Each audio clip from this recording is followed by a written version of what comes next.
Isso agora, o painel dos debates, com o título Geopolítica e os impactos nas relações de trabalho. Para isso chamamos à mesa o professor da Universidade Federal do Ceará, Fábio Sobral. E a mesa será mediada pelos diretores Henrique Araújo e Valério Silva.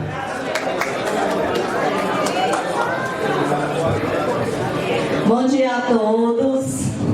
Eu me chamo Valéria, faço parte da diretoria da FNB e estou tendo o prazer e a honra de convidar o professor Fábio Sobral, que foi meu professor, para discutir aqui as geopolíticas e os impactos na relação de trabalho, né? Um tema extremamente importante e urgente de ser discutido, né? A gente vê a discussão em relação ao meio ambiente, em relação ao desenvolvimento social, mas muitas vezes as questões trabalhistas ficam relegadas, né?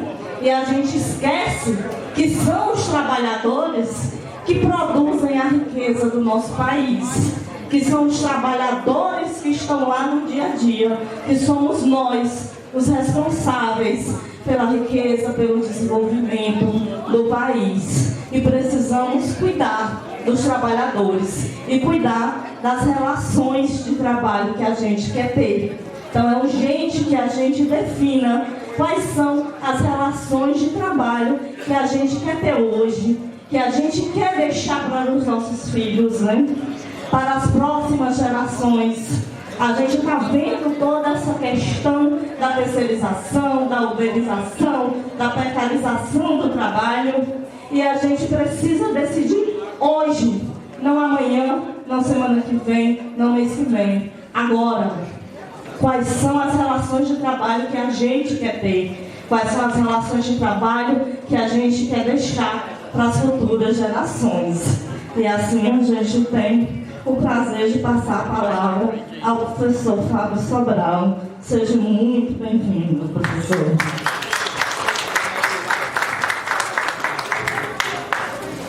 Bem, bom dia.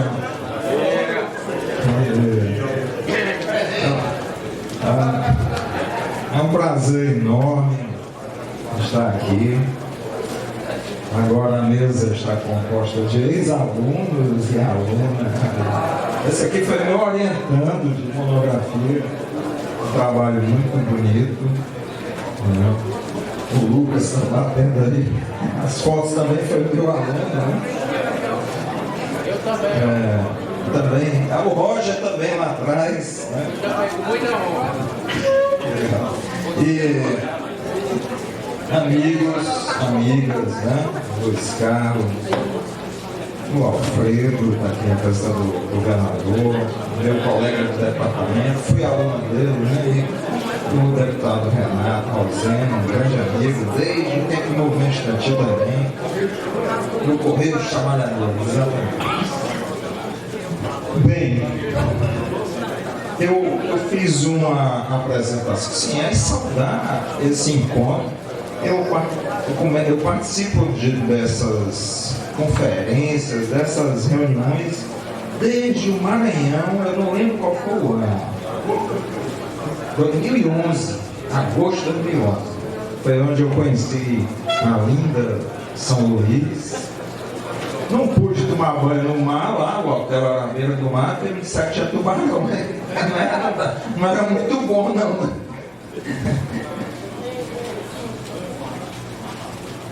Não me esqueça, não.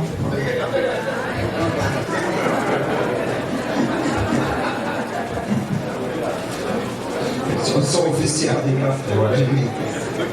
Bem, eu vou ficar em pé, porque é melhor. Agradeço o convite a meus amigos e amigas da FNB, o Assis, o Dorisval, a Rita, né? O Alain e a Renata, que trabalham lá, a Valéria, sempre fala um cafezinho. Então, é um prazer. Eu vou ficar em pé. Foram falas polêmicas e eu já fiquei agitado.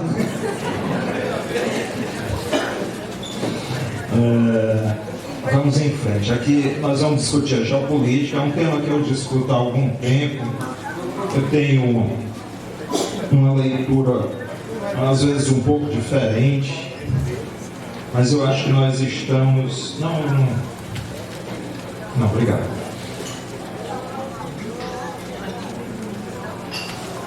Uma dose, né?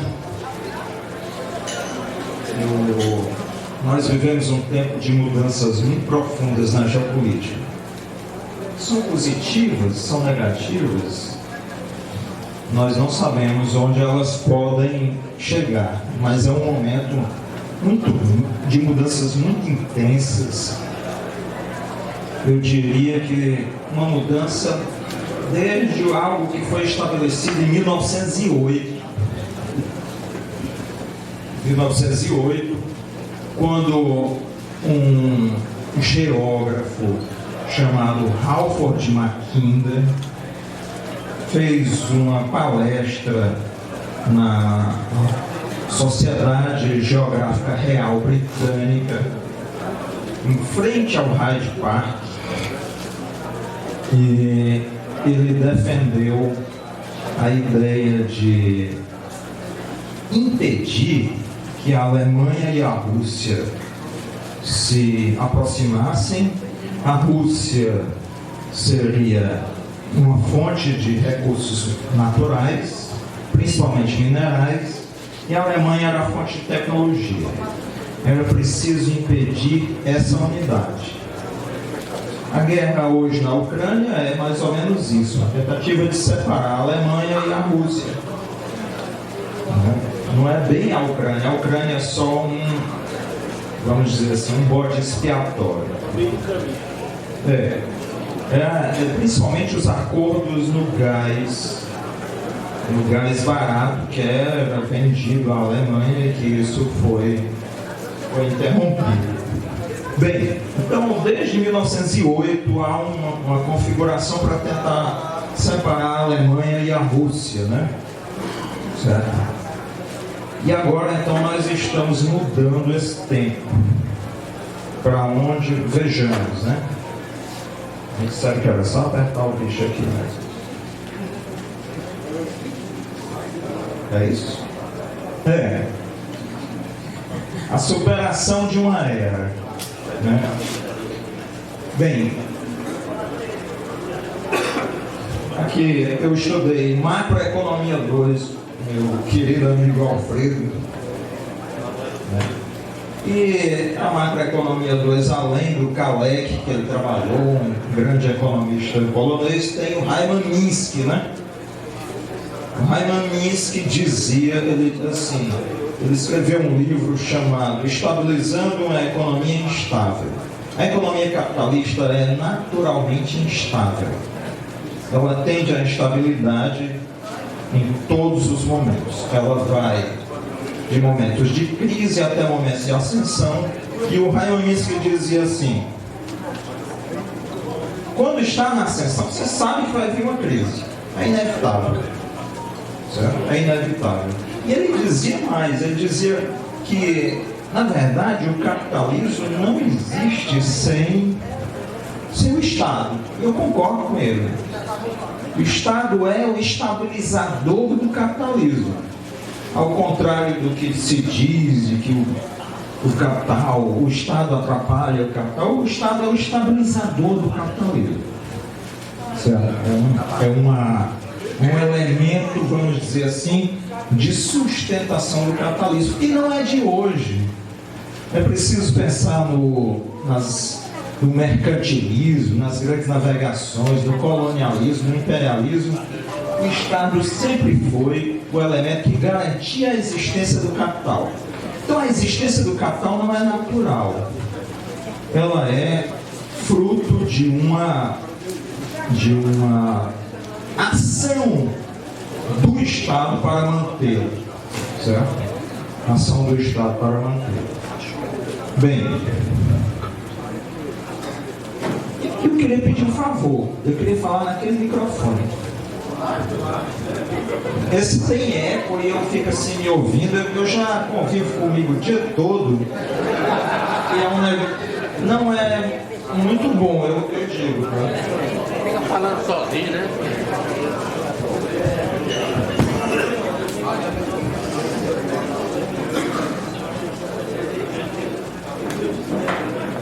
Bem, esse é melhor.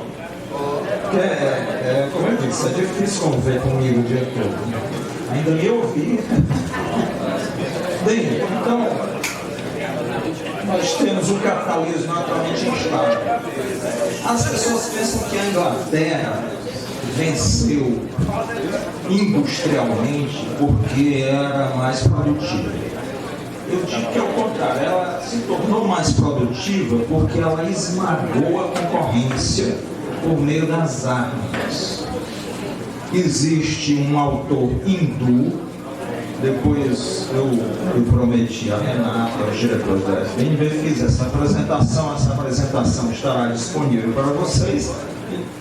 Na próxima semana, um texto com todas as referências que eu citar. Eu faço isso, que eu digo assim, eu minto muito. Aí então a pessoa fala, tem a prova do que eu estou dizendo, a verdade ou não. Mas um autor chamado Shashi Thakur, um indiano, no livro Império em Glória, ele mostra como a produção hindu, a produção da Índia, foi esmagada na bala pelos ingleses. Até o século XVIII, a China e a Índia representavam juntas 50% da produção manufatureira mundial. Certo? Até 1750, por aí, 50%.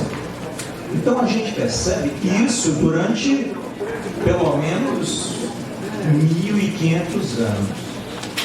Quer dizer, de fato nós estamos vendo, para a gente entender a geopolítica, nós estamos vendo o retorno ao normal. A produção manufatureira, a produção do mundo está voltando a ter como centros, como dois epicentros, a Índia e a China.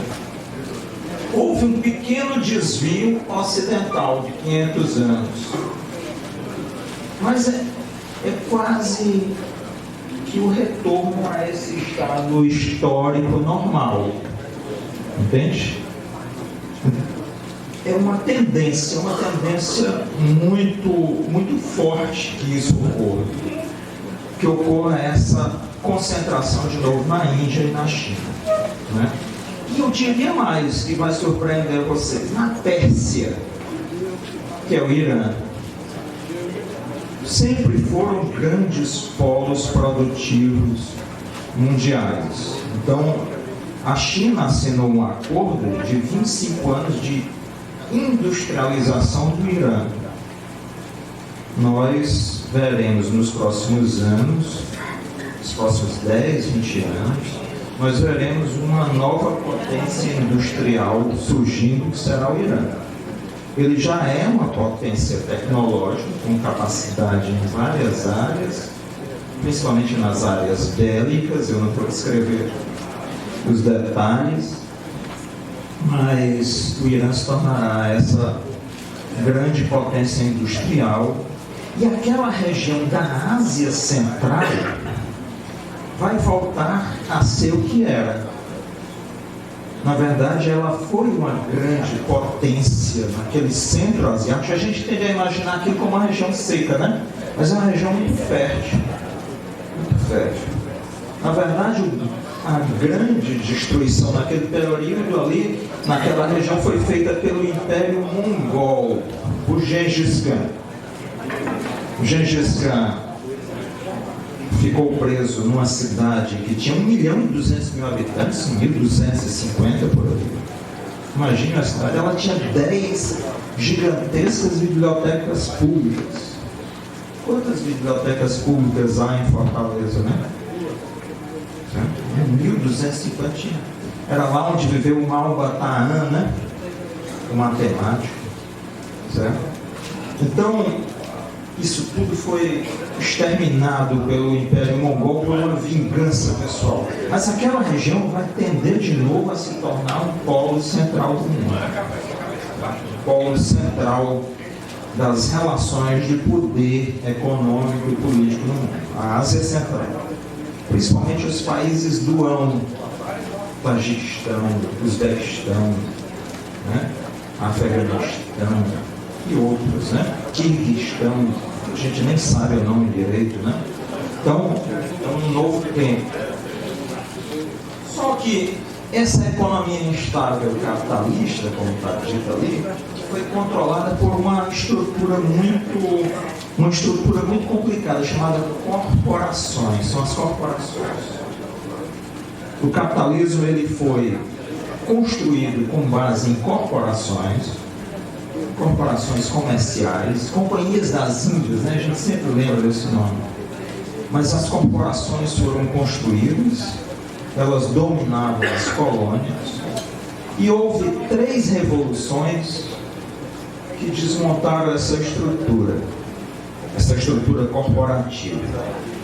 As revoluções britânicas, que começaram em 1640 e se estenderam até 1689, a Revolução Americana, de 1776, e a Revolução Francesa.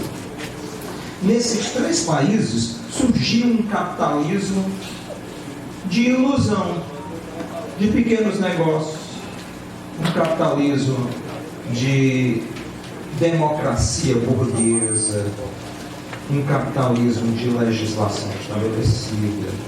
E aí se difundiu a ideia ilusória de que o normal do capitalismo era aquilo. O normal do capitalismo era essa estrutura regular de negócios abertos, de difusão de progresso, enquanto no resto do mundo cantava o fuzil e a espada.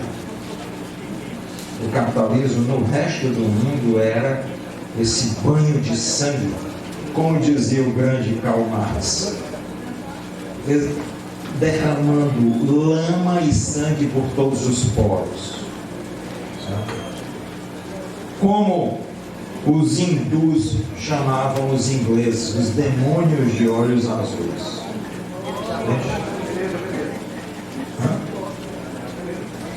Eu pensei que eu tive medo, está acabando o tempo, eu ouvi assim,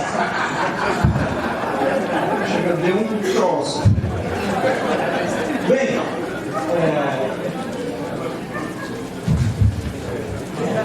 as corporações foram contidas nesse local, mas elas se mantiveram controlando o restante do mundo.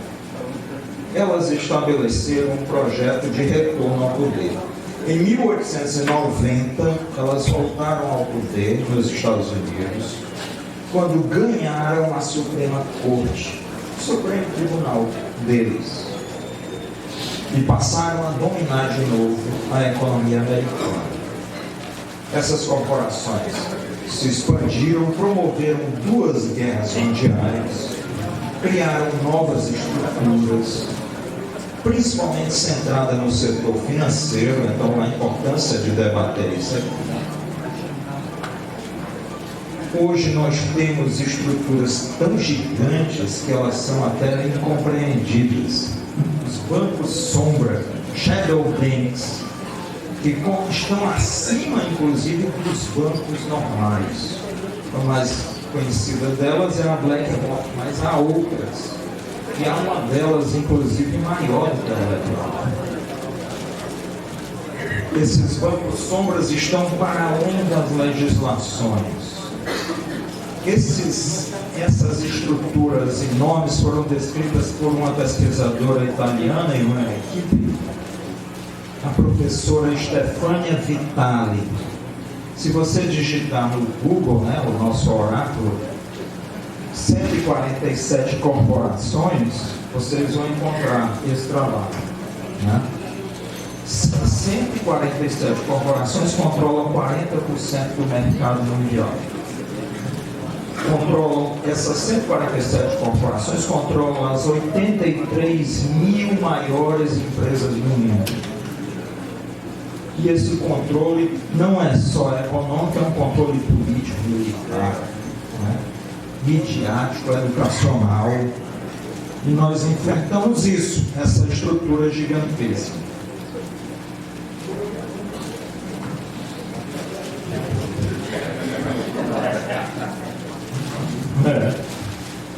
Bem, há uma mudança. A China percebeu em 2008 que não pode depender dessas corporações e estabeleceu a necessidade de criar uma classe média que consuma os seus bens, certo? E ela vai chegar em 2030 com 750 milhões de pessoas nas camadas médias. A China, assim, eu não estou julgando esse aspecto, eu estou apresentando dados, certo? O centro consumidor do mundo não serão mais os Estados Unidos ou a Europa, será a China. 750 milhões de pessoas nas camadas médias, então elas tornarão o polo consumidor mundial. Mas que mudança geopolítica gigantesca, né? Nós estamos passando da era do domínio imperial americano para um domínio, para um centro, um epicentro chinês. Gostei do Dorizal, sempre gostei.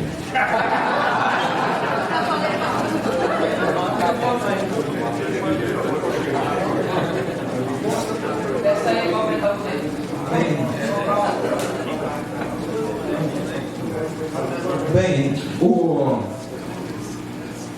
os Estados Unidos perceberam isso. Existe um autor chamado Alfred McCoy, que desde a infância foi formado nas principais escolas da classe dirigente americana. Eu posso depois, esse nome desse livro eu vou mandar. Ele diz que o colapso do século americano está chegando, certo? Então é outra grande mudança a ser percebida.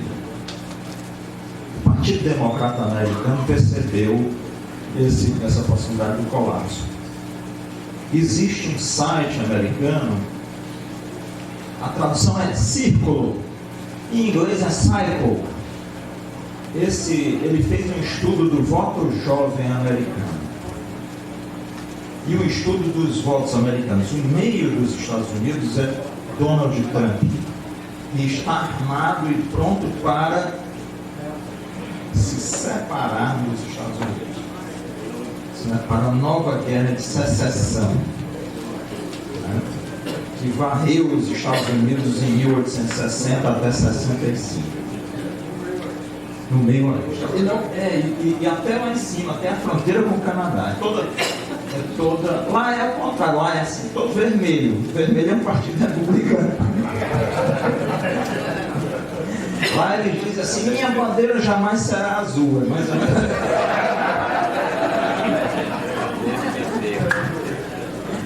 E os litorais são azuis, são do Partido Democrata. Os democratas perceberam isso. Perceberam que ou eles adotam uma outra postura ou vai para uma guerra civil. Já se fala abertamente numa guerra civil americana. E eles propuseram novo acordo verde. Novo acordo remete ao Franklin Delano Roosevelt. Certo? E é verde porque quer mudar da economia baseada em petróleo, a economia fóssil, para outras fontes de energia. Os democratas só venceram o Donald Trump nas últimas eleições porque a juventude foi votar no Partido Democrata, apesar de não concordar com o Biden.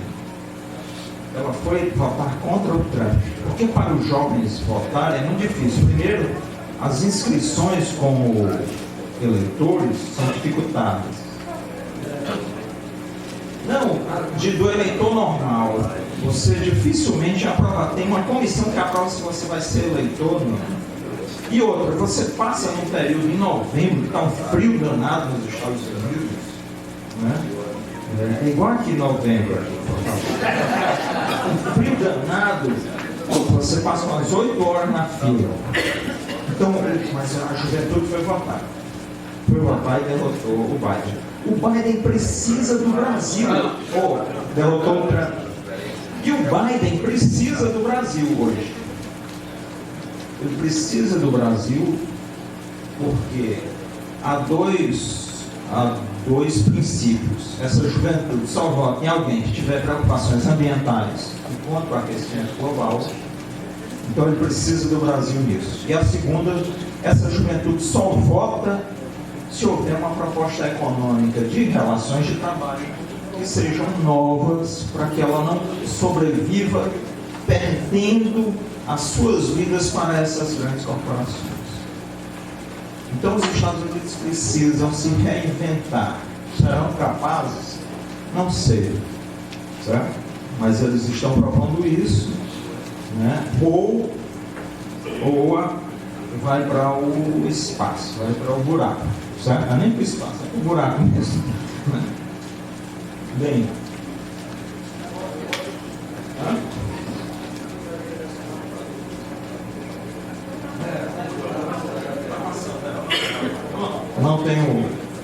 eu tenho problemas com máquina.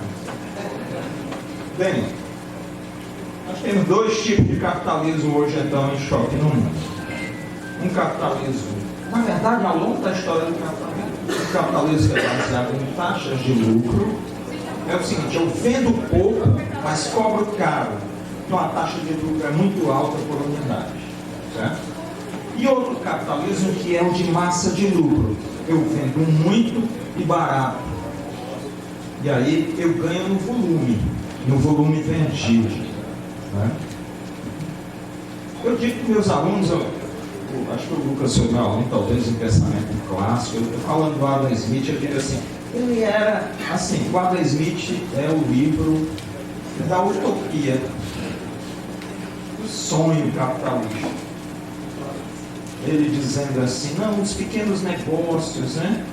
Certo? É uma sociedade de pequenos negócios, de preços baixos. É um capitalismo de massa de lucro. Para isso você precisa de gente com renda na base que consuma, certo? Mas o capitalismo é naturalmente de taxa de lucro. O modelo do capitalismo português, né? O pessoal dos livros geralmente esquecem o capitalismo português porque é mais importante dar destaque ao inglês em diante. Mas o capitalismo português era assim: a cada uma moeda de ouro, um escudo português investido, eles ganhavam 6.000 escudos de retorno. Uma taxa de lucro extraordinária, né? Navios que iam à Índia e voltavam e rendiam essa taxa de lucro. O capitalismo é essa taxa de lucro. E ele só pode obter essa taxa de lucro, como o deputado Renato Rosendo falou, se ele tiver fontes externas. Se ele chega às Américas e encontra natureza e gente para sugar. Se ele chega à África e encontra natureza e gente para sugar. A Ásia da mesma forma. Vocês devem estar acompanhando, né? Algumas pessoas devem estar acompanhando no Níger, certo? No Níger, sabe qual é o grande problema do Níger? A França compra 1 quilo de urânio a 80 centavos de euro. Sabe quanto vale o quilo de urânio no mercado internacional? 200 euros. Entende? A França tem uma base no Níger com 1.500 soldados e diz que é contra guerrilhas islâmicas. É para garantir o desconto, né? É a taxa de lucro, é isso que mantém um potencial enorme de sobrevivência. Quer dizer, corporação existe a grande empresa energética francesa, a Total, que explora o gás e o petróleo, por exemplo. Ela precisa das tropas francesas. Precisa das tropas francesas. Existe, inclusive, essa semana estourou um escândalo, né? Uma jornalista, Ariane Lavier, presa porque denunciou ações da inteligência francesa no Egito. Né?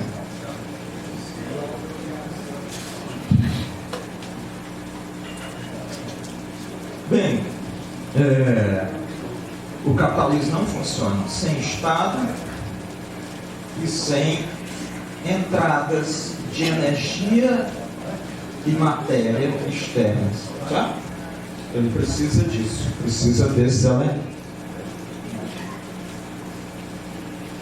Bem, ao mesmo tempo, o capitalismo trabalha para destruir iniciativas.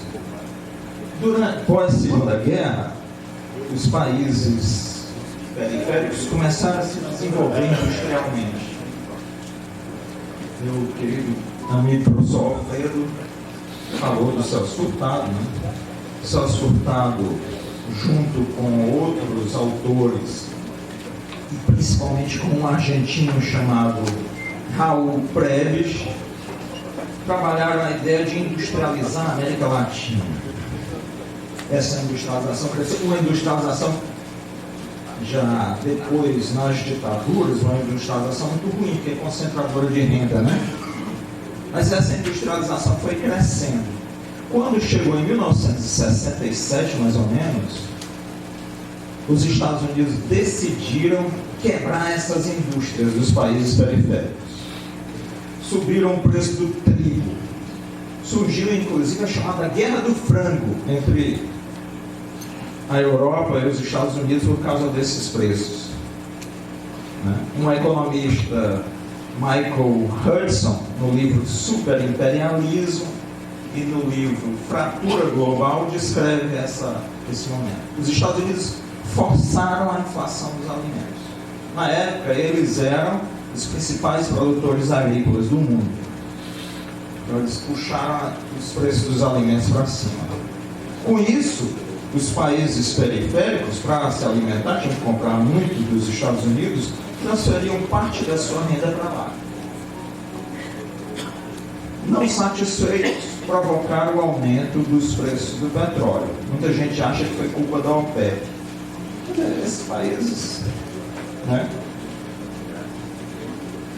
não tinham poder militar nem independência para determinar esses preços. Os preços foram elevados pela OPEP.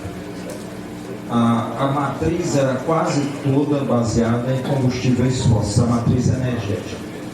E aí entra em crise. Não satisfeitos, os Estados Unidos,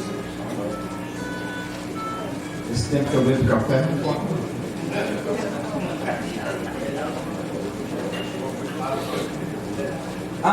Os Estados Unidos, não satisfeitos com esse aumento do preço dos alimentos e da energia, criaram uma teoria nas universidades, né? Assim, aqui, não sei se há outros professores de economia, né? Mas eu estamos fora disso. Mas professor de economia geralmente é gente muito ruim.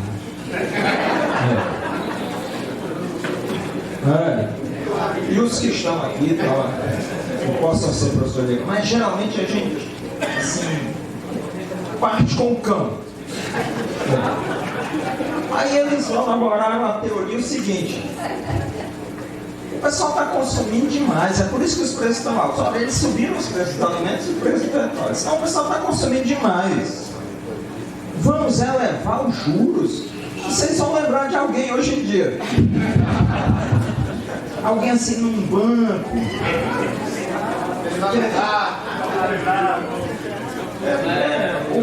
Você eleva os juros para controlar a inflação. Conversa. A inflação era determinada por outros fatores, né? O querido, como era que o nosso amigo lá falou com todo respeito, são termos em si. Nem eu lembro mais. Foi uma coisa safada, mas com todo respeito, né? Bem, nosso querido Roberto Campos Neto queria há pouco tempo cortar as compras no cartão de crédito parceladas, né? Isso. Controlar a inflação. Não é verdade. Essas teorias são criadas nas universidades. Eu recomendo um documentário chamado Trabalho Interno, certo? Em português, Inside Job, Trabalho Interno, que mostra como muitos professores de economia são pagos para criar relatórios falsos, né? Relatórios que enganam, entende? Tem até uns que foram presidente do banco. Não sei. Estacionam seus Mercedes no estacionamento da faculdade. Tudo bem. Esforço, trabalho, acordar cedo, né? Ônibus lotado. Então, quebraram a industrialização dos países. Alimentos caros, combustível caro, juros altos. Os países passaram a ser colonizados de novo, de uma outra forma, através de um mecanismo financeiro. Os países mais pobres passaram a sangrar dinheiro cotidiano para o setor financeiro. Essa é a nossa estrutura. Paul Volcker foi o que elevou as taxas de juros e jogou uma pá de cal nas economias periféricas. Paul Volcker, presidente do Banco Central americano. Presidente do Banco Central americano, você só é de bancos centrais, você só não é nomeado se você for uma pessoa muito boa. Alma boa, alma tão boa, vamos nomear para o Banco Central?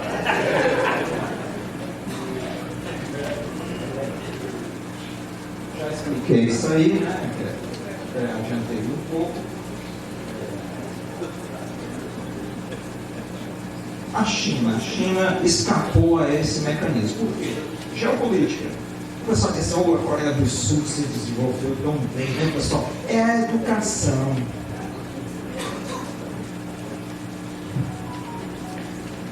Já jogam a culpa na gente, né? Banho de atestado, né? Vocês não têm educação suficiente para se... A Coreia do Sul e a Coreia do Norte entraram em guerra. Geopoliticamente, os Estados Unidos abriram a sua matriz tecnológica para a Coreia do Sul se desenvolver. Fizeram até reforma agrária. Quantos comunistas militares? O Eisenhower, militar americano, fez reforma agrária na Coreia do Sul, sabe? Ninguém pode ter mais de 4 hectares, né? 4. Proibido. Mais de 4.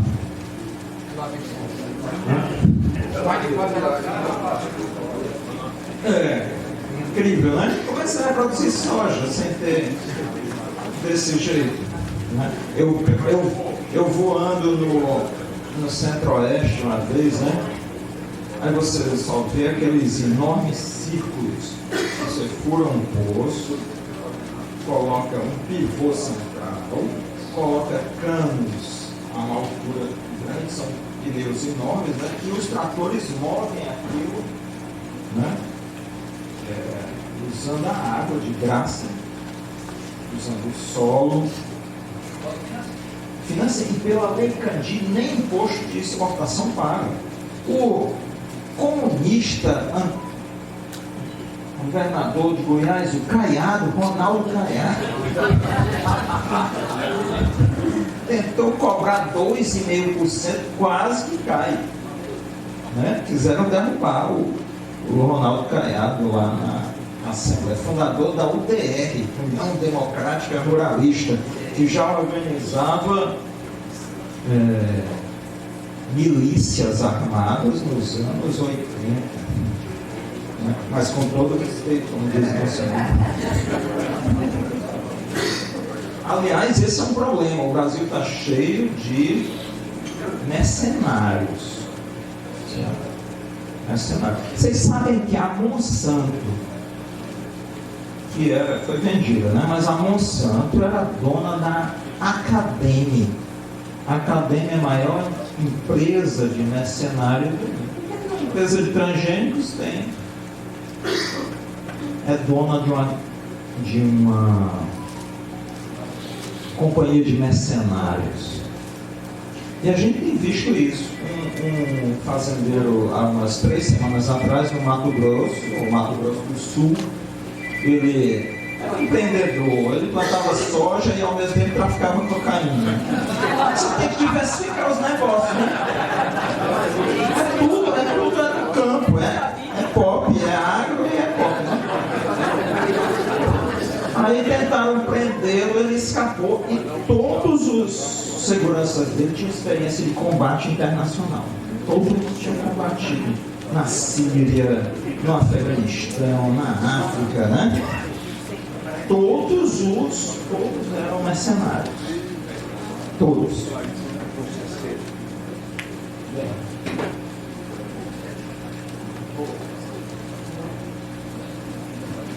Eu não apertei o bicho, eu estou sozinho, tá, sabe? Oi? Ah, você está possuído. Bem, voltou a esse capitalismo brutal de taxa de lucro. Voltou a concentração de renda. Saiu semana passada o relatório global de concentração de riqueza, né? E a concentração explode. Certo? Explode.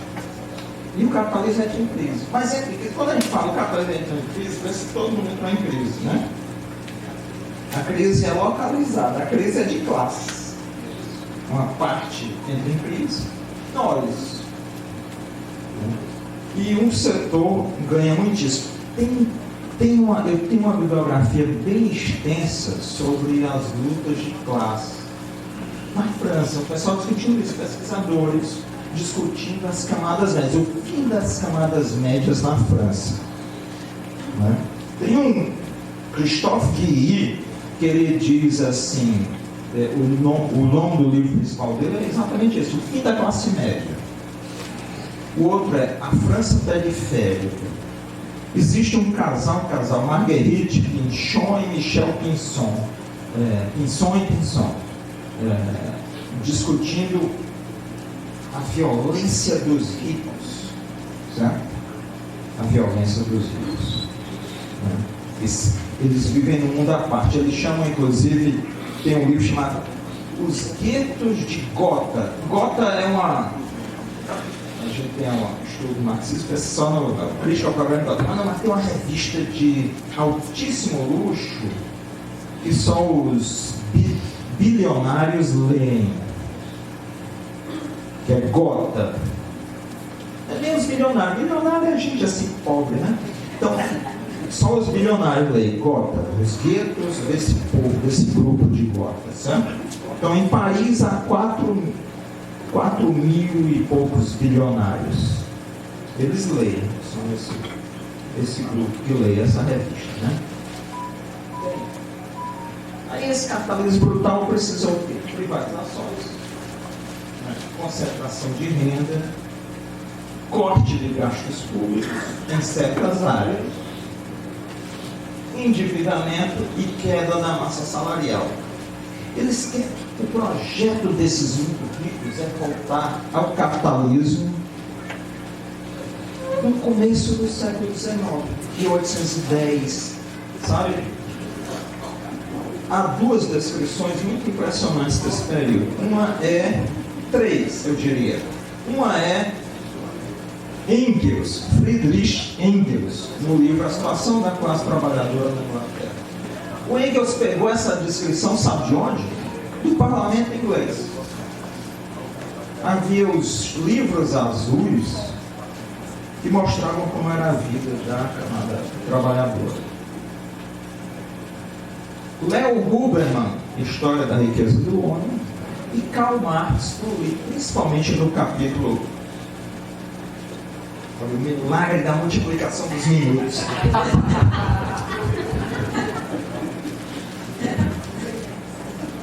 A primeira palestra que eu vou, que os minutos, ao invés de diminuir, aumentaram.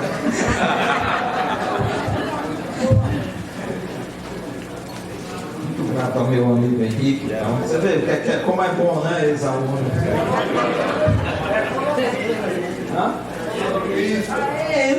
Exatamente. Mas eu falei mal dos professores de economia. Não sei se não. Bem, mas são esses os fenômenos centrais. A geopolítica não está separado disso, certo? Não está separado dos projetos. Alguém na fala aqui na mesa falou dos projetos, não sei se foi Luiz Carlos, foi? Os projetos estão ligados à geopolítica.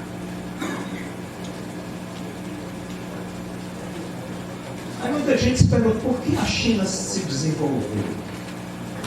Eu fiz um artigo, saiu até na revista do meu querido amigo Alain, a revista Dossier Sul, a melhor revista de geopolítica da América Latina. Só gente boa escreve lá. Eu, por exemplo. E eu escrevi um artigo sobre a lei de joio vento chinesa. A China, os chineses, uma longa civilização, eles têm essa capacidade de refletir, né? Muito grande. E eles fizeram assim, vocês americanos querem trazer as empresas para cá? Nós vamos ter algumas condições. A primeira, nenhuma empresa multinacional se instala aqui sem uma sócia chinesa. A sócia chinesa recebe toda a tecnologia aberta da sócia americana. Só 25% dos lucros podem ser remetidos ao exterior. Os outros 75% têm que ser reinvestidos na China. João Goulart foi derrubado por uma tentativa desse tipo. Né?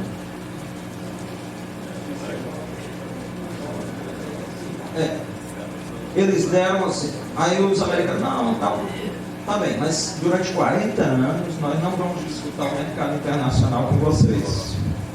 Mas 40 anos passaram. Eles estão disputando o mercado internacional, inclusive, como disse o Roger, a Huawei, né, a empresa de telefone, acaba de lançar um celular com um chip novo que ninguém acreditava que ela fosse produzir. Um chip Kirin 9000 e alguma coisa. 9000S, uma coisa assim.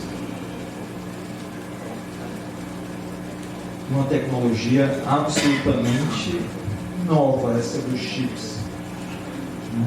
Quem não dominar isso aí?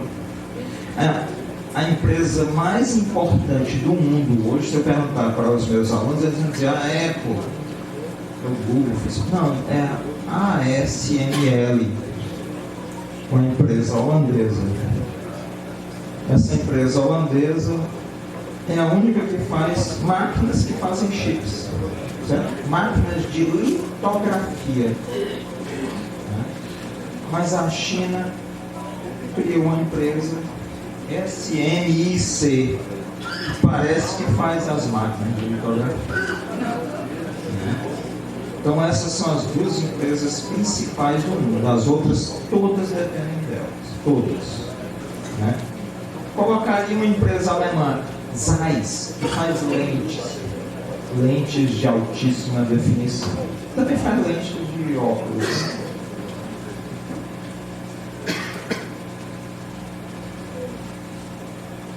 As corporações viram vantagem. Primeiro, elas extraíam mais valia. Ou seja, as pessoas ganhavam muito pouco e os lucros eram muito altos. Mesmo só podendo remeter 25% ao exterior, o lucro era altíssimo. Extremamente produtivo, baixo salário, mas um mercado consumidor interno cada vez maior. Os salários, olha, a gente diz assim, os salários são muito baixos. Hoje, a média salarial na China já é bem maior que a brasileira, bem maior. Isso ficou no passado. A China criou o plano superar a dependência dos mercados externos, ela quer inverter. Ela criou a Rota da Seda 2, Iniciativa Cinturão e Rota, em inglês é BRI, né? Ela vai restabelecer a antiga Rota da Seda que Marco Polo descreveu. A Rota da Seda 2. Ela não quer passar no mar, pelo Estreito de Malaca. Os Estados Unidos possuem uma base de submarinos nucleares bem próxima, que é Guam. Se colocar um ou dois submarinos nucleares ali, passa um navio. Tá? Muito profundo, os submarinos ficam a uns 200, 250 metros de profundidade. Afunda qualquer navio chinês, se eles quisessem fazer isso. Aliás, o Bolsonaro foi parte desse projeto aqui no Brasil. Eles pensaram o seguinte, olha só, eles pensaram da seguinte forma: vamos controlar o Brasil. O Brasil vende 40 a 45% da soja que a China precisa, vende 33% do minério de ferro, né? Vende outros minerais, carne que a China precisa. Se nós controlarmos o Brasil, em certo momento nós podemos fazer com a China o que nós fizemos com o Japão na Segunda Guerra: corta a comida, corta os minérios, a economia afunda, certo? Só precisavam de dominar 4 modais logísticos aqui no Brasil. Só interessavam 4 modais logísticos. Quais? A ferrovia Carajás, certo? A mina de Carajás, a ferrovia até o porto de Itaqui, no Maranhão. A ferrovia Norte-Sul, soja, até o porto de Itaqui, também no Maranhão. Itaqui é central. A ida até o porto de Tubarão, no Espírito Santo, e o porto de Paranaguá. Talvez o porto de Santos, talvez. Mas dominando esses 4 modais logísticos, o resto do Brasil podia entrar em caos, né? Você controlava essa aí, certo? Aí podia ter um governo de milícias, de capitanias hereditárias, na verdade. Dividir o território, como o maldito, com todo respeito, Major Curió, lá em Serra Pelada, que ali era dele, né? Ou o Capitão Guimarães, que agora foi preso, ali, uma parte do Rio de Janeiro era dele. Tá? Então, o objetivo era esse. Esses capitães, essas capitanias hereditárias redivivas, remontadas. Então, esse era o projeto que deu no tranco lá nos Estados Unidos. E aqui no Brasil, no Bolsonaro. Mas a China criou contramedidas. Quais? Descobriram 2 grandes reservas de minério de ferro na Argentina e na República Democrática do Congo. A do Congo é maior que as reservas de minério de ferro do Brasil. Passaram a produzir soja em larga escala na Argentina. Carne de porco, que é a principal carne consumida na China, há enormes fazendas, e isso pode trazer um problema muito grande de difusão de vírus e gripes na Argentina. São prédios de 15, 20 andares com... Você pensa fazenda, né? Você pensa que é um negócio bonito, né? Não, são prédios com criação de porcos, prédios de 15, 20 andares. O Brasil, assim como a economia exportadora de commodities, não tem futuro. É triste dizer isso, né? Mas é alegre também dizer. Não, os principais produtos de exportação, hoje, exportação do Brasil são hoje soja, petróleo, né? Cru, minério de ferro, e aqui no quarto fica variando carne, café, né? Então, como projeto estratégico, o que as camadas dominantes aqui no Brasil pensaram, desde Fernando Henrique, né? Vamos ser um país exportador de commodities. Isso está fadado ao fracasso. Né? Fadado ao fracasso. Aliás, a economia brasileira só é 5% do PIB brasileiro é de agronegócio. Dos 95% é de consumo interno. Então, são dados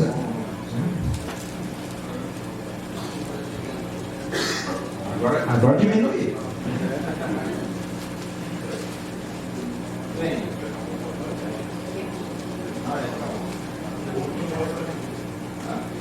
Pulou uma.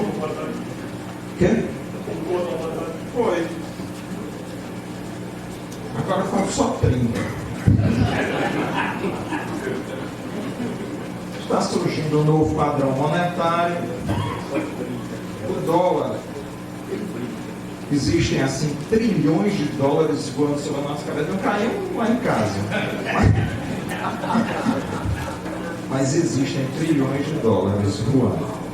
Mas é o seguinte, se esses dólares caírem, a inflação fica insuportável. Uma xícara de café vale.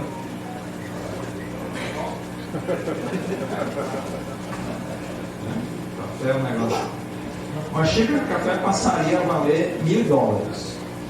No mínimo. Para vocês terem uma ideia, aquele da Microsoft, não, Bill Gates, né? Na Paraíba, eu morei na Paraíba um tempo, adoro a Paraíba. Ele seria chamado Severino Gates. Né? Todo Bill na Paraíba, né? Como eu não tenho intimidade com ele, ele comprou fazendas em 20 estados americanos. Não é 20 fazendas, é fazendas em 20 estados americanos produtoras de comida. Ele deve ter alguma informação. Certo? Hã? Banco de cimentos. Isso é um sinal do fim do mundo. Que bom. Vou tomar até uma para poder.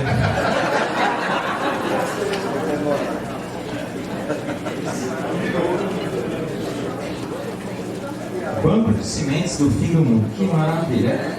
As perspectivas são tão positivas, né? Então ele deve saber de alguma coisa.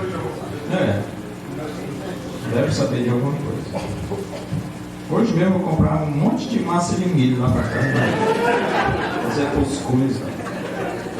Mas existe essa ameaça real ao dólar. E existe a moeda chinesa, o yuan, está sendo feito. Estão sendo feitos acordos bilaterais entre países para usar o yuan. São duas moedas diferentes. Não esperem que o yuan vá substituir o dólar. Porque o yuan é baseado em mercadorias reais. A base do dólar é o setor financeiro. Sabe como é que o setor financeiro funciona hoje? O Brasil é central para isso. Você pega empréstimos no Japão.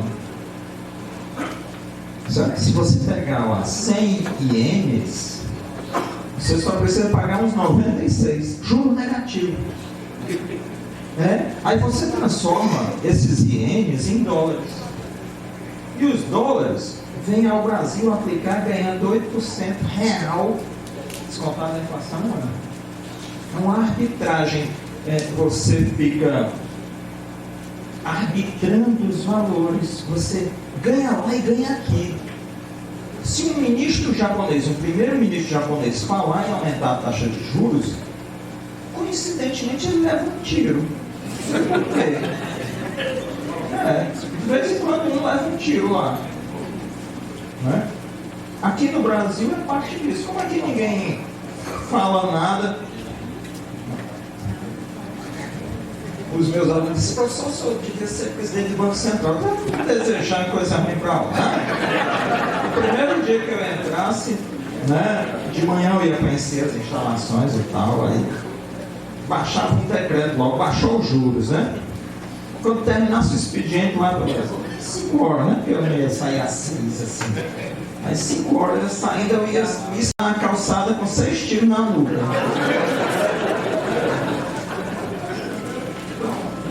Eu quero ter o destino dos primeiros ministros japoneses, tá entendendo? Então, é parte de um sistema internacional. Esse movimento financeiro. Né? Bem, existe os BRICS, né?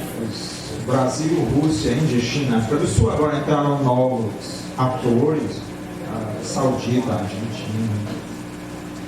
E o G77, reunido em Havana.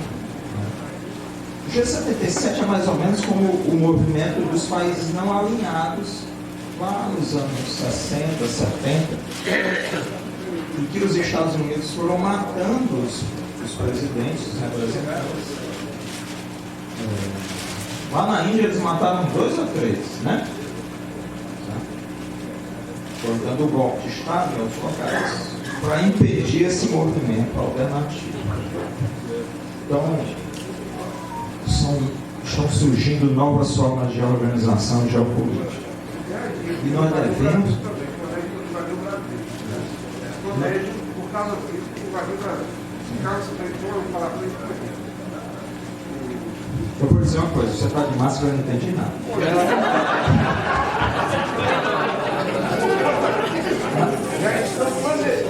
Invadiu o Brasil, se o Brasil continuar nessa vida. Não, eu acho que não. Eu acho que o Brasil hoje é uma ponte entre os dois mundos. Eles precisam do Brasil. Por isso que não houve golpe também do Bolsonaro. Por isso que o Exército corajosamente disse que ia defender a democracia. Porque veio o diretor da CIA. O diretor da CIA veio no ano passado, fevereiro, março. Ele chegou, teve uma reunião secreta, saiu da entrevista e disse: nós acreditamos nas urnas brasileiras. Ufa. Depois, não satisfeito, em julho veio o chefe do Pentágono. Ele sentou a portas fechadas com o ministro do Exército. O ministro da Marinha, o povo não foi avisado. O Garnier, o almirante. Vamos dar um golpe e tal. Cala a boca. Aí o ministro do Exército.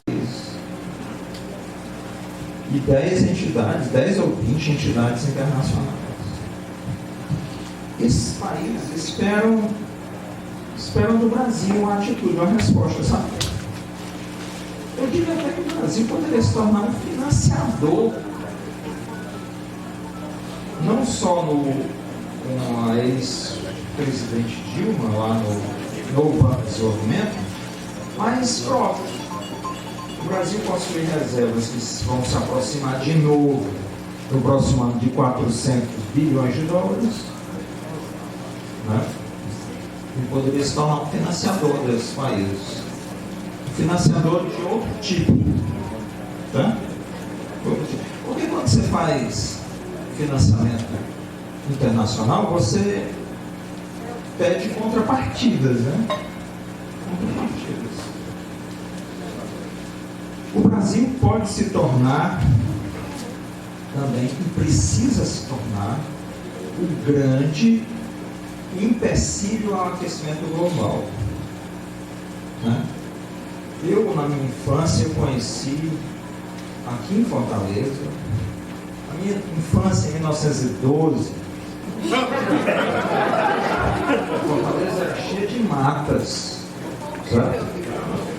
Riachos, né? Eu tomava banho de riacho e assistia corrida de cavalo. O Nordeste não era.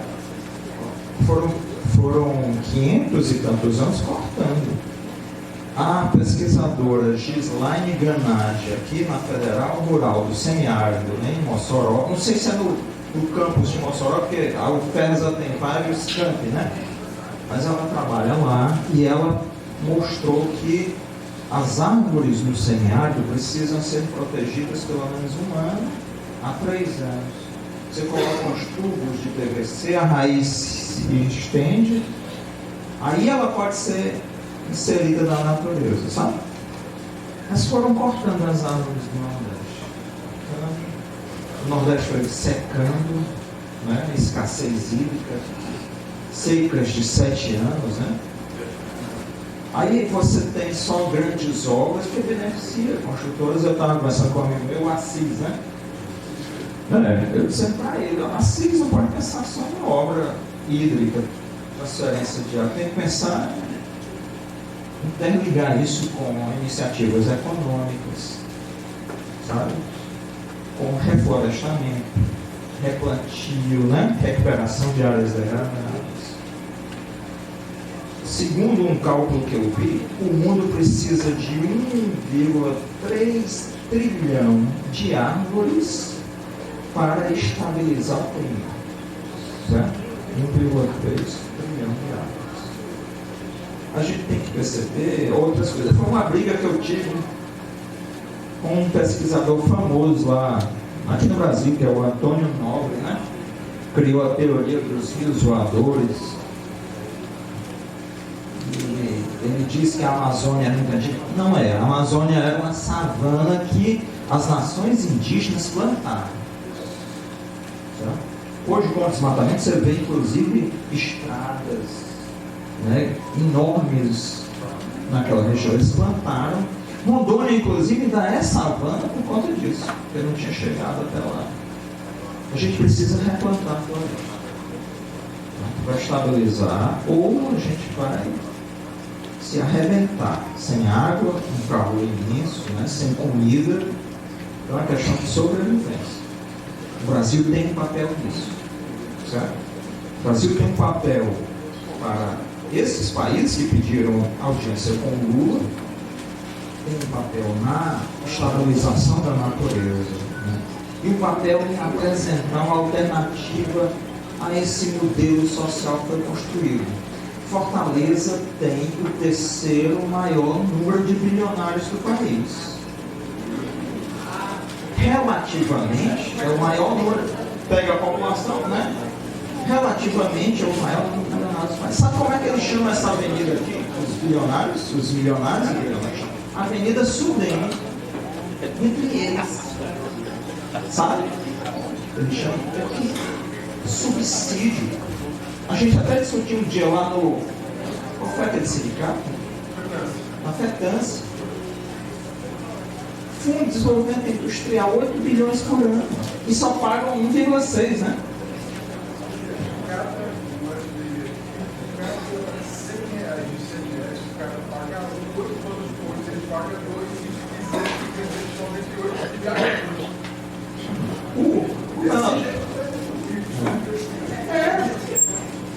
É muito fácil, Fábio Sobral, o bilionário, eu botar aquele capacete, para só tirar foto, não é sempre um capacete assim, né?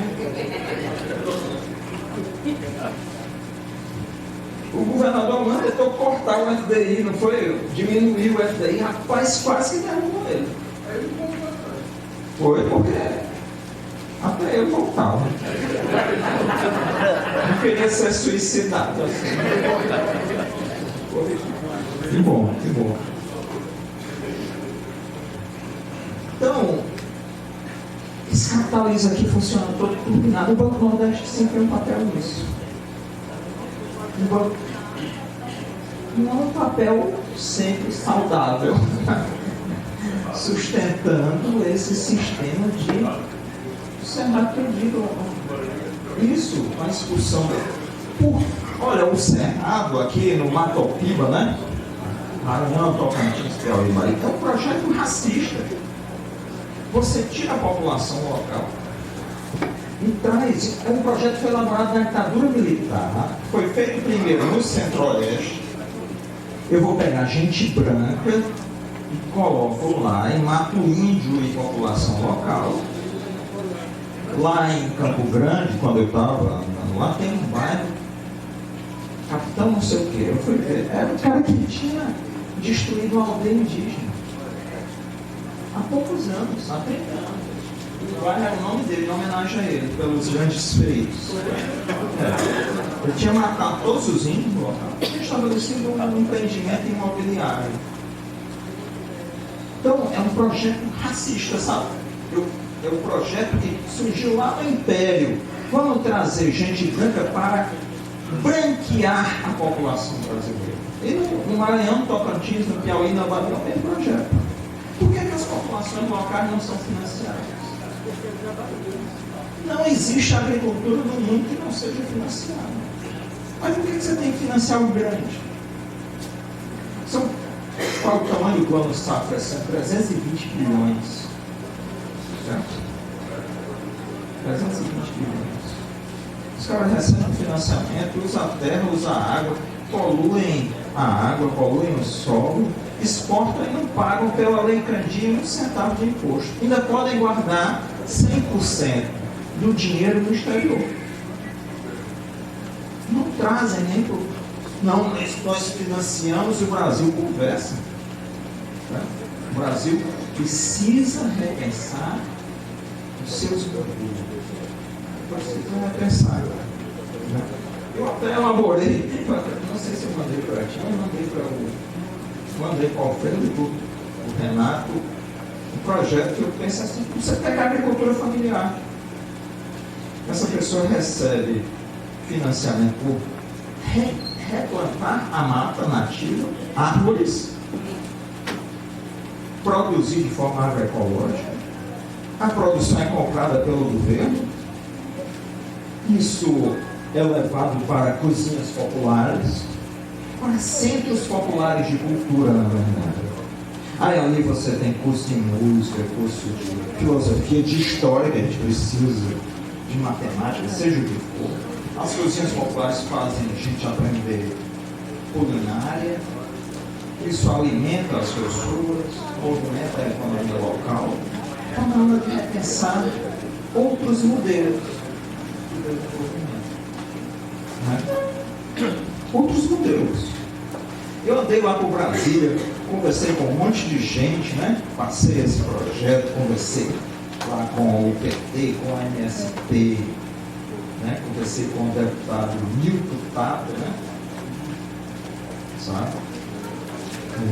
Passei por... Estou esperando que existe uma possibilidade em Pernambuco disso ser implementado através do deputado, esqueci o nome.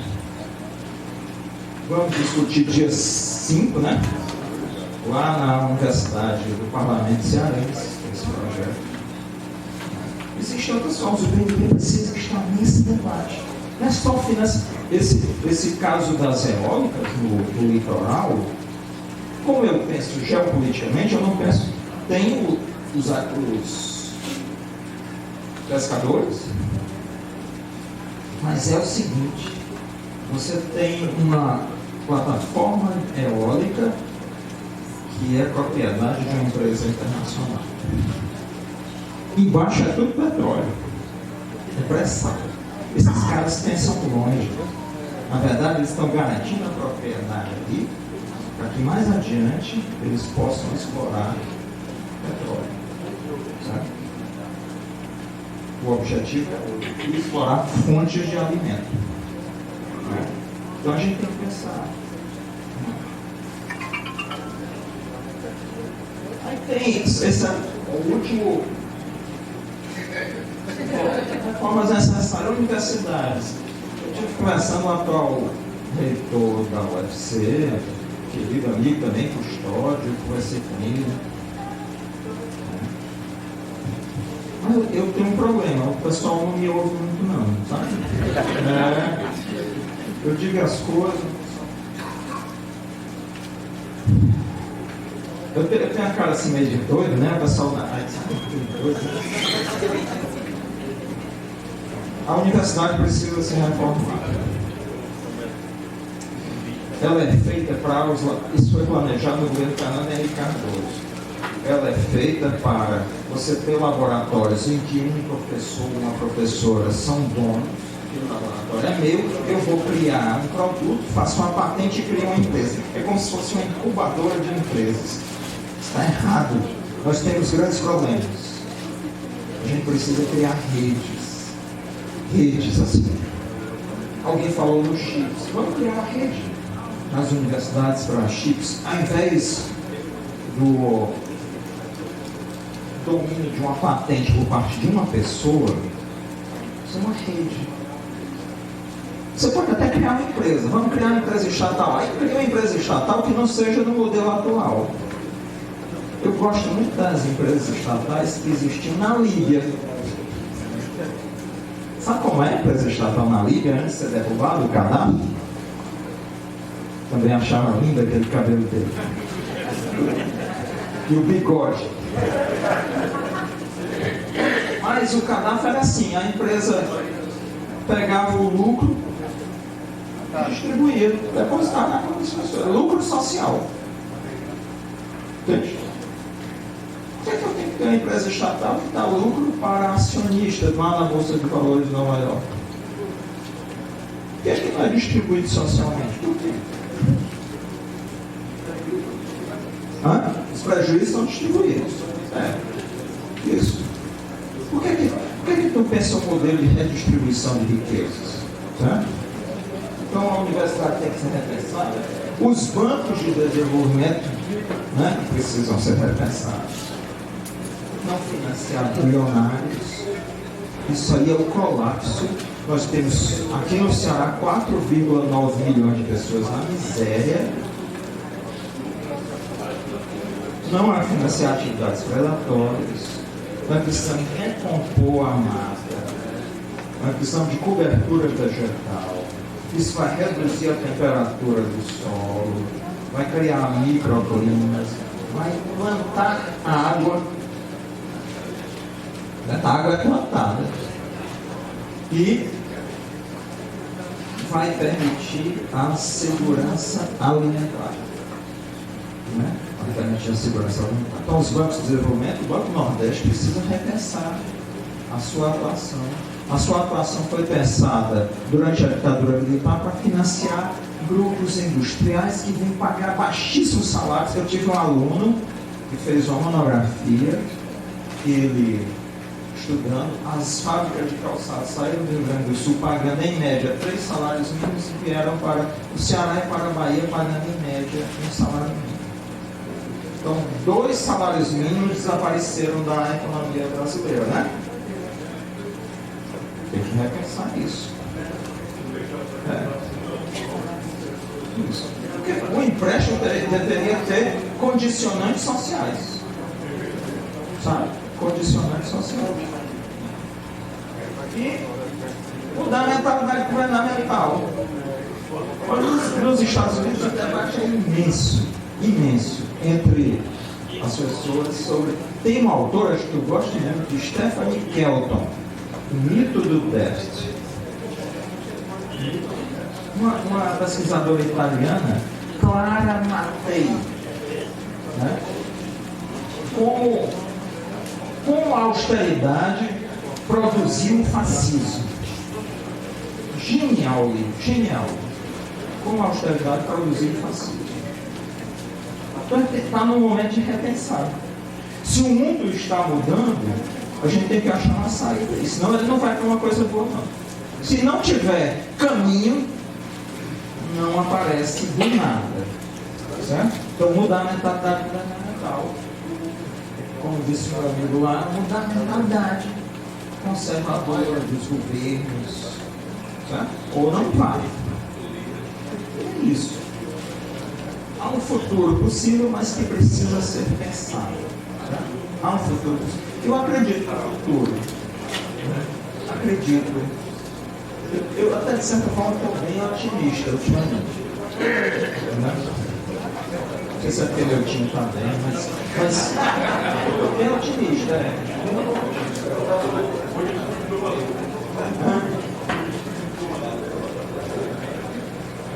É isso. Obrigado a você.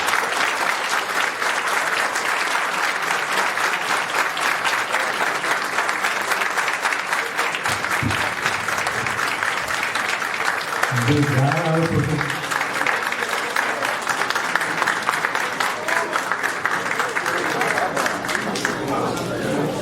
Rapaz, eu estou indo uma aula dessa assim, ainda bem que eu já não tinha dinheiro para investir no mercado financeiro, eu vou continuar sem, vai dar tudo certo. Porque, né? Obrigado, professor Fábio, pela brilhante aula aí, foi quase 2 aulas, né? Bom, pessoal, então assim, rapidamente, né, agora já são 12h30, vamos ver aqui como é que a gente encaminha, tá bom? Eu queria propor, em torno de, para a gente começar 10 falas de 3 minutos, vamos ver se aparece todas as inscrições, né? Para a gente não atrasar tanto o almoço, né? Tá bom? São falas de 3 minutos.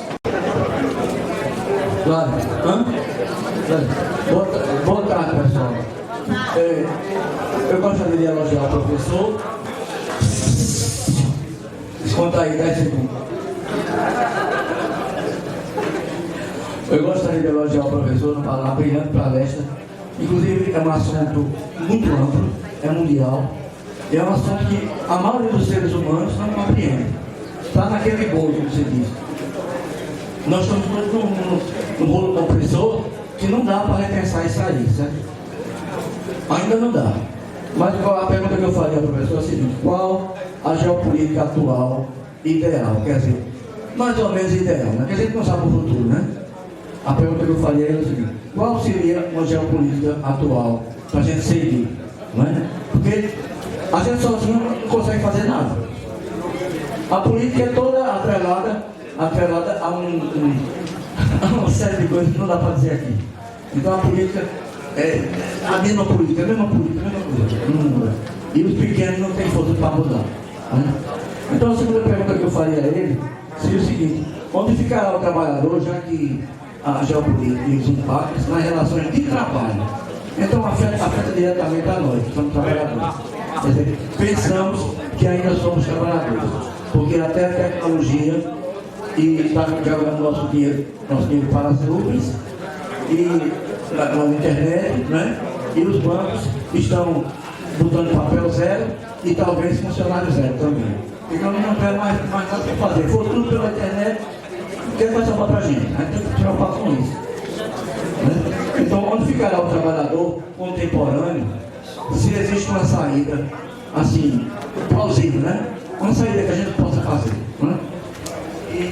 E a terceira pergunta a geopolítica, eu tive que lembrar uma coisa, quer dizer, relaciona lugares e suas políticas desses lugares. Só que as políticas desses lugares colocaram terceirizados, precarizados no trabalho. A gente vive ao lado de muitos trabalhadores que poderiam ser nossos colegas bancários, funcionários, são pessoas que fazem serviço até mais do que a gente, trabalham mais tempo do que a gente, ganha menos, né? São terceirizados, são precarizados. Essas pessoas que são precarizadas, se a gente não tem força para se juntar, para mudar o cenário, como é que essas pessoas que estão chegando ao nosso lado vai ter força? Se são terceirizados, eles não têm força de nada, nem sindicato tem, entendeu? Então assim, são perguntas que a gente bate de frente na nossa base. A nossa base só fala assim, que os bancos estão acabando as agências, que estão transformando a agência em postos tecnológicos, que não precisa de gente, e não sei o que, e a gente está desaparecendo, como é. Obrigado.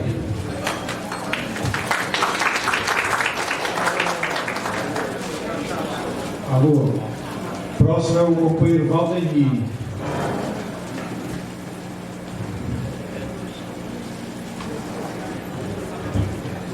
Bem, Paulo, mais uma vez, né, nós fomos aqui agraciados pela sua apresentação. Eu acho que é importante esses momentos que nós temos de poder parar para refletir e ver como nós, enquanto trabalhadores e trabalhadoras, nos encontramos dentro disso. Então, eu queria aqui, em função do tempo, colocar 2 questões que você pudesse colocar. Falar um pouco mais sobre essa questão da África, essa retomada desses países da África, né, que são golpes, que são militares. Isso para a gente no Brasil, que era mais progressista, nos remete ao golpe do Brasil. Então, tem, né, esse jogo político, mas tem esse fundo dessa questão do nacionalismo desses países. Então, acho que seria importante se você pudesse colocar mais algumas questões a respeito da África, né, dessa retomada, dessa discussão que a África está trazendo aí com esses países. Isso é uma coisa. A outra coisa, eu acho que é um desafio que nós temos aqui, é como ligar isso para o nosso dia a dia. E aí eu queria fazer uma reflexão, né? Como essa geopolítica internacional nos chega no dia a dia, por exemplo, dentro da agência bancária. Como a gente não consegue, né, discutir, conversar com um colega porque a gente está preocupado com a meta que a gente tem que bater. Como a gente não consegue discutir, né, quando a gente pega um cliente que a gente acha que tem que aplicar um cliente grande, porque a gente aplica aquele dinheiro todo para aquele cliente e vai bater a meta, vai conseguir bater a meta, e a gente não se preocupa com essa realidade do financiamento do pequeno, do processo. Isso a gente acaba se perdendo nisso. Então eu acho importante que a gente possa fazer essa relação para entender como isso se dá e como nós, dentro do dia a dia, temos que parar e fazer essa reflexão e fazer essa discussão, porque senão parece que a gente vai chegar aqui, discutir, perceber, dizer que é tudo isso, e amanhã, segunda-feira, quando estiver na agência, a gente vai estar reproduzindo de uma forma mecânica isso, e tudo que nós discutimos aqui ficou algo bonito, foi bom, importante, entendi, mas concretamente como é que eu vou transformar isso. Então, eu sei que não existe regras para isso, mas assim, se eu pudesse também colocar alguma questão sobre esses desafios para os trabalhadores no seu dia a dia e das opções, experiências, que eu acho que é necessário a gente fazer isso e transformar isso, porque isso passa, por exemplo, as grandes críticas que nós temos ao governo Lula em relação a recurso que está acontecendo, a nossa incapacidade de voltar para um processo de rua, para fazer esse embate da rua, mas a importância que se tem o governo num processo geopolítico. São contradições que são colocadas e nós precisamos compreender essas contradições para que a gente acabe não tentando acertar e dando tiro no pé, como já aconteceu no nosso passado recente. É um desafio que está posto para todos nós trabalhadores e trabalhadoras.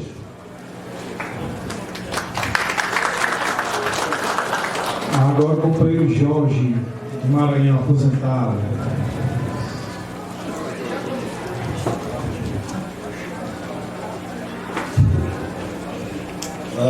Quero aqui parabenizar a APNB pela iniciativa de nos presentear com essa grande palestra do nosso querido professor Fábio Sobral, que a gente já conhece há um bom tempo, como também que na reunião passada com o professor Ladislau Doma, pessoa também que está no mesmo nível, como está da mais alta capacidade da questão da análise da economia mundial e também local.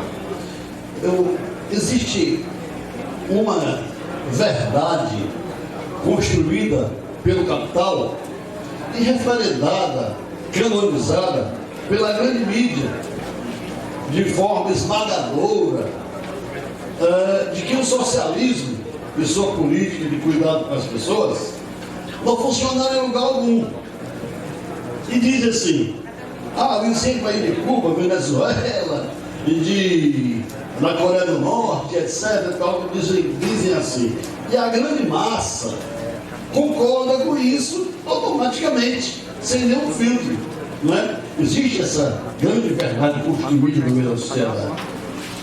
Aí assim, essas profundas mudanças, professor, na configuração geopolítica, vai proporcionar um ambiente propício a transformações sociais capazes de trazer políticas dos Estados nacionais voltadas ao cuidado com as pessoas e com o meio ambiente. Será que isso vai trazer essas discussões aí que estão acontecendo? Outra coisa, a gente viu o presidente Lula, agora na ONU, em encontro com o Biden. Ele explicou o porquê desse interesse todo do Biden de conversar, né, com o Lula sobre esse assunto dos impactos nas relações de trabalho, da geopolítica que está se desenhando aí. Tá? E uma coisa que a gente observa, que não obstante grandes líderes mundiais estarem conversando sobre esse assunto, a gente não vê os trabalhadores no meio da discussão, dessa grande discussão. Aí a pergunta para o professor também é a seguinte: o que os trabalhadores e suas representações podem fazer para se tornarem agentes ativos nesses desdobramentos geradores de grandes decisões? Para a gente não ficar só à mercê do que vai ser decidido, porque a gente não está dentro dessa discussão, a gente não está dentro, sendo protagonistas da geração de novas decisões para o estabelecimento de uma melhor relação de trabalho nessa conjuntura que está se desenhando aí. Obrigado. Agora o companheiro Adeildo. E por último, o Titinho.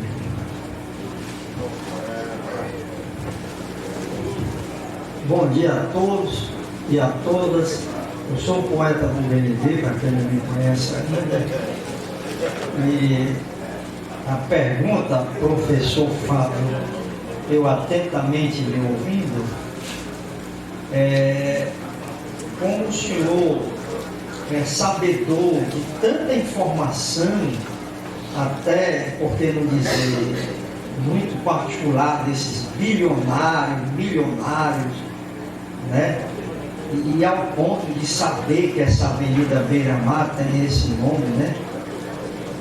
E eu queria saber a que ponto o senhor consegue colher essas informações, porque eu acredito que há uma curiosidade não só do poeta, mas de muita gente, né?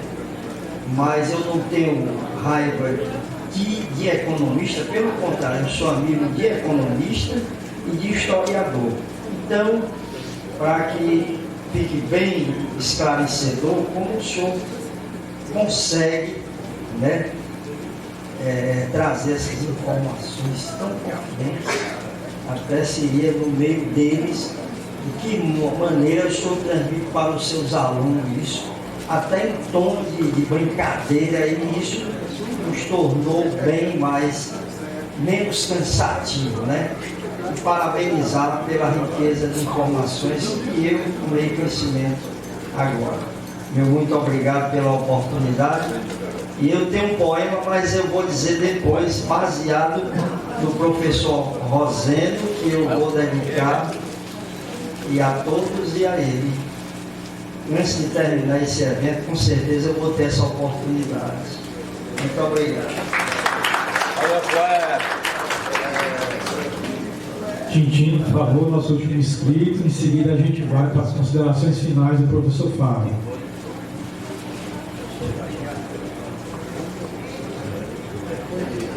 Boa tarde, companheiros. Em primeiro lugar, eu quero agradecer a presença dos colegas e depois agradecer a presença do professor e a excelente oratória. Professor, o que o senhor falou, qualquer operário, qualquer trabalhador braçal entenderia. Então, o senhor tem oratória que é acessível a todo o povo brasileiro, né? Mas, professor, eu fico muito intrigado, eu fico sem entender, toda vez que eu vou ao mercado de peixe de Salvador, o peixe mais barato que o pobre operário poderia comer custa R$25, a não ser aqui em Fortaleza. O mais de classe média custa R$40, R$50, R$60. Como é que o povo nordestino pode comer peixe? E olha que nós temos talvez a maior orla do Brasil, né? Então a pergunta é o seguinte, na sua opinião, por que nós não temos uma indústria pesqueira eficaz, a custo baixo, em que todo nordestino pudesse comer peixe, comer marisco, comer molusco, a um peixe acessível, e uma campanha para melhorar a matriz alimentar do nordestino e ele ter mais saúde?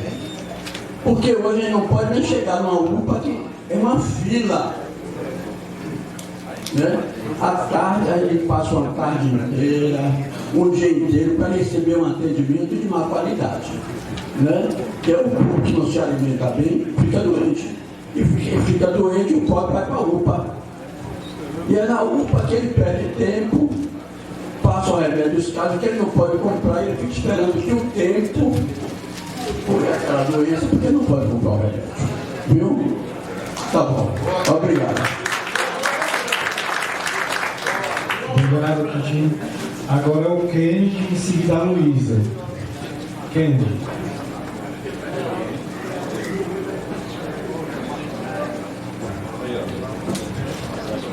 Bom dia, colegas.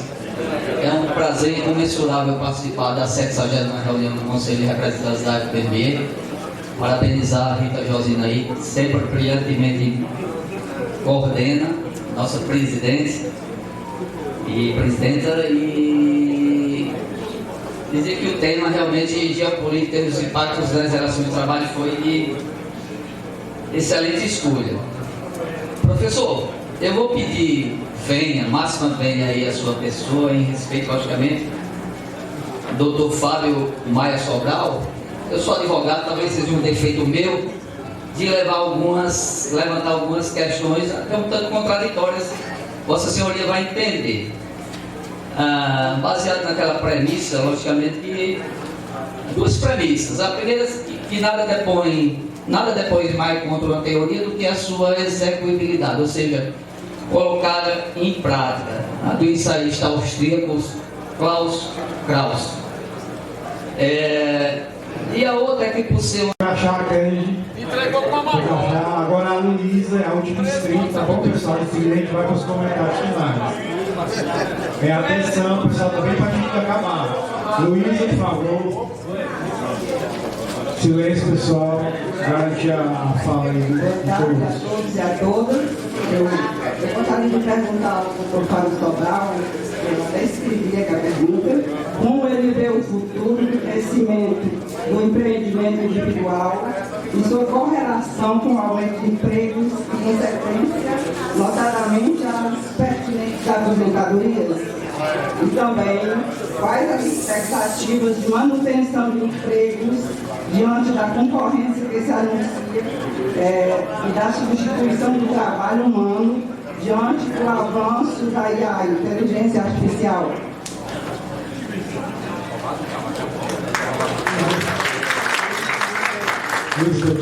Obrigado, Luísa. Professor, nós estamos perto aqui do almoço, né? Que objetivamente 10 minutinhos para a gente tentar aí concluir. Professor, a terra também é plana? Só isso. Pessoal, por favor, vamos garantir a democracia aí. São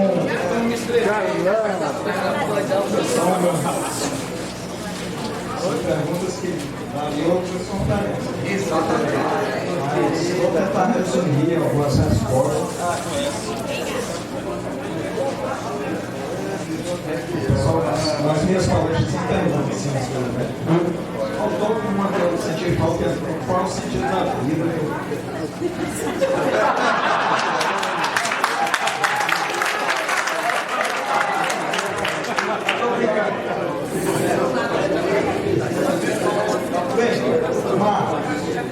Eu vou responder assim logo. Marcos, eu vou me concentrar na sua parte sobre os terceirizados. Cadê o Marcos? O Biden, eu disse, se o Biden não propuser o fim da terceirização, ele não ganha as próximas eleições. Ele tem que propor, por isso ele propôs essa aliança com o Lula pelo fim da terceirização.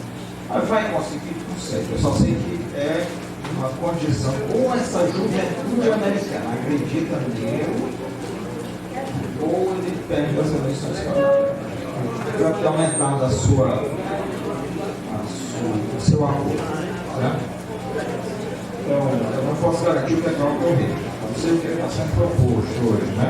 Então, do ponto de vista geopolítico, é isso. E acho que, como você disse, com a geopolítica nossa equipe propõe geopolítica própria. Tá? O Brasil pode se inserir, propor. Aliás, é uma coisa que ocorre há muito tempo. Pensadores do século XIX e do século XX diziam, não sei exatamente porquê, mas eles diziam que o Brasil podia ser uma nova civilização. E pode. Um deles foi o grande autor americano Walt Whitman, que disse que o Brasil podia ser uma nova civilização.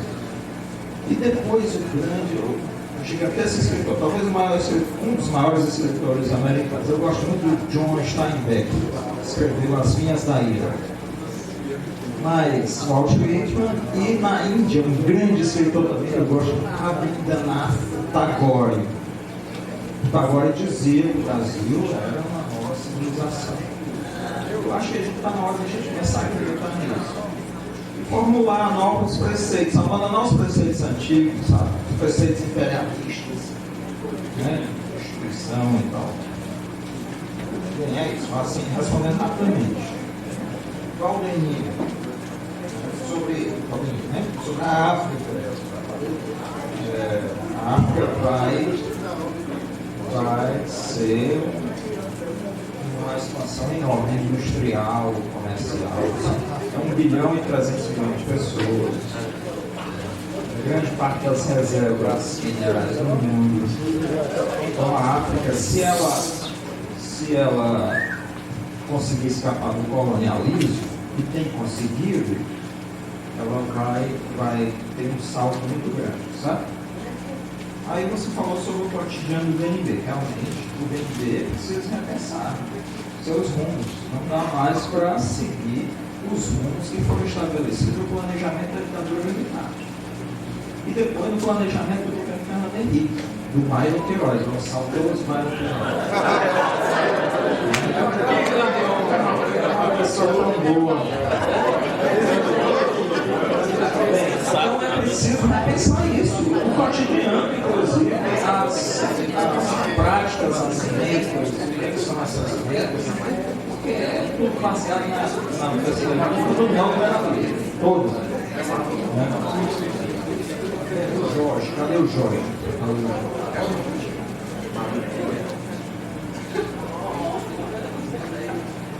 Eu acho que os trabalhadores não podem ser trabalhadores e trabalhadoras, suas representações, eles podem ser assim. As representações sindicais, políticas e sociais não podem ser representantes só de interesses parciais. Então elas podem começar como aqui vai, tem que repensar em conjunto. Possa afetar todos, ao invés da mera defesa salarial, né? Repensar um projeto e assumir o protagonismo. Não vai ser o governo que vai, né? Não vão ser as camadas dirigentes que vão pensar esse novo protagonismo, sabe? Então cabe um processo de formação, de debate, de apresentação. Como eu apresentei aqui para vocês uma série de coisas novas, né? Boa parte daquilo que eu falei para vocês é fruto de investigações que eu faço nas formas mais estranhas possíveis. Aí eu entro na pergunta do Adeilton, né? Cadê o Adeilton? Aqui. Tá. Eu me preocupei também, porque você disse que não teria a parceria.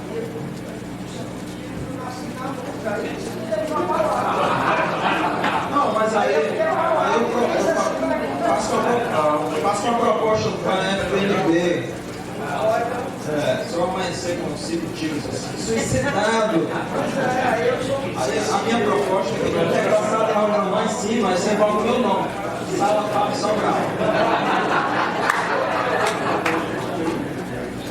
Bem, as informações que eu colho das formas mais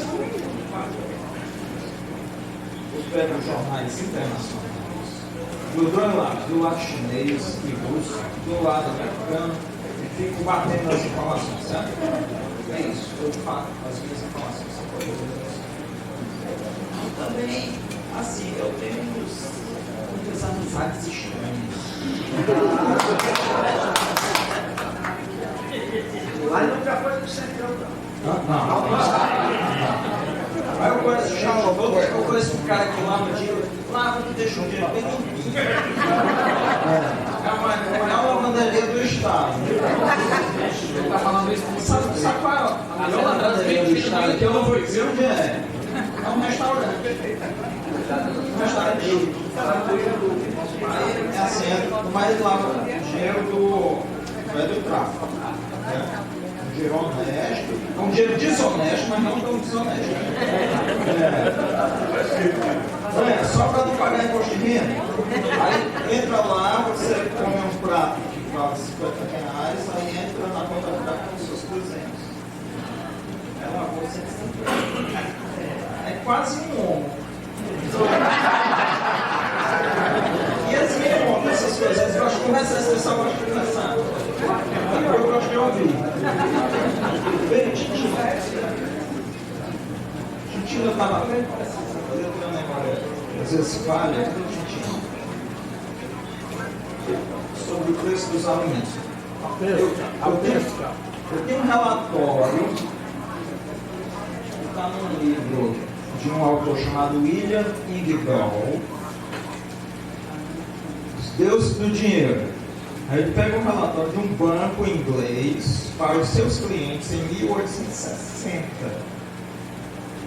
O banco dizia assim: a melhor forma de controlar os trabalhadores é pelo preço dos alimentos. Preço dos alimentos. A melhor forma de controlar os salários é o preço dos alimentos. Então, a inflação não é como os jornais dizem, como o nosso querido Campos Neto diz, um elemento externo, ela é decidida politicamente. Então, o preço dos alimentos é decidido politicamente. É isso. Saúde é decidida politicamente. Entra nesse texto que eu citei da grande economista, uma economista que presta, italiana, Clara Mattei, né? Sobre o fascismo, né?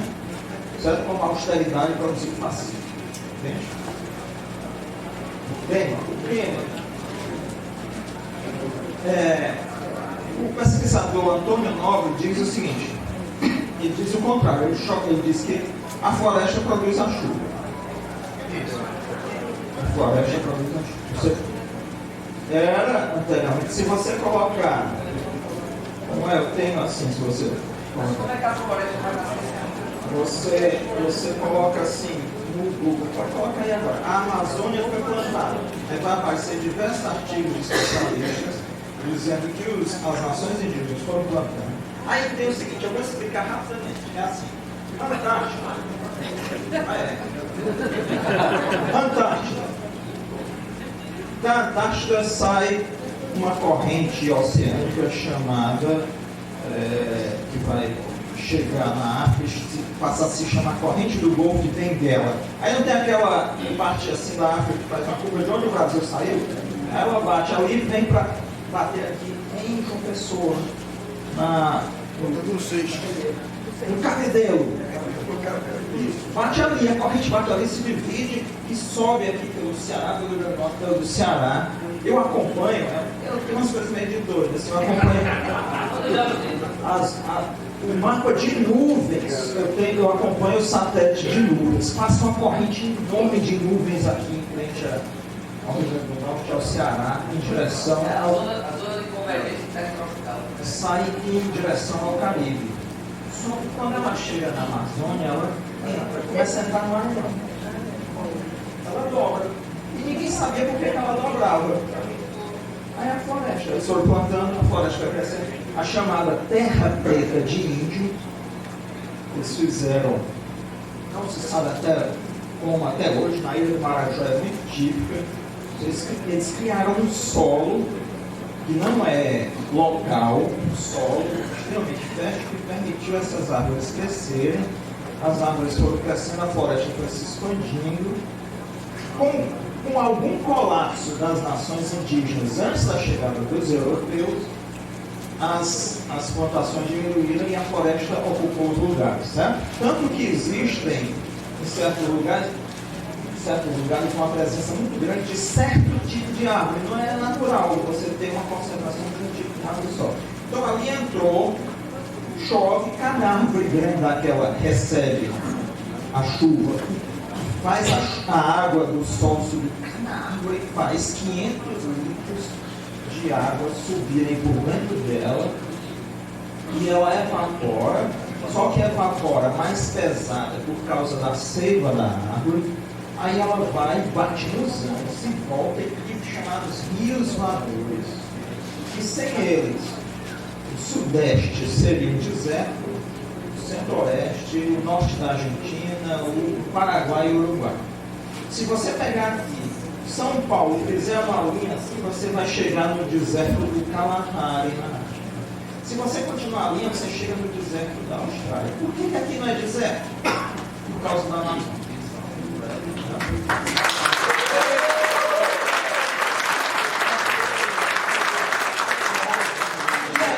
E aqui eu tenho livros de história.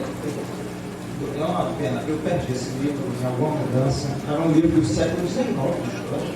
As secas aqui no Ceará era a cada 10 anos. Há uma tendência à escassez de livro. E nós poderíamos fazer isso, aproveitar uma parte dessa corrente do Golfo de Benguela. Se houvesse uma floresta aqui, poderia atrair parte dessa pluviosidade para o Nordeste. Entende? Então é uma questão de sobrevivência. Sobre a austeridade do Estado, olha, o Estado não se opõe ao capital. Quem montou o capitalismo português foi o Estado português. Quem montou o capitalismo espanhol foi o Estado espanhol. Quem montou o capitalismo holandês foi o Estado holandês.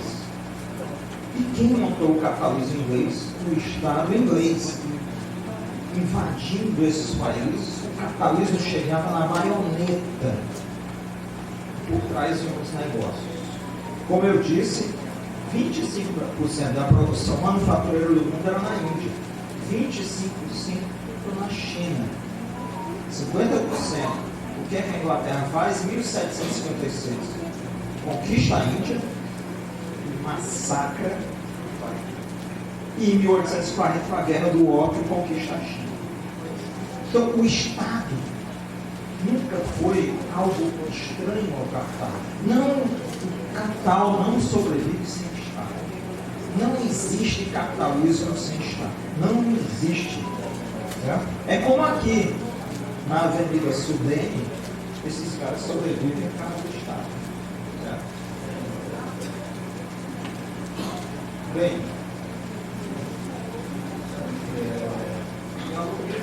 a Luísa finalmente diz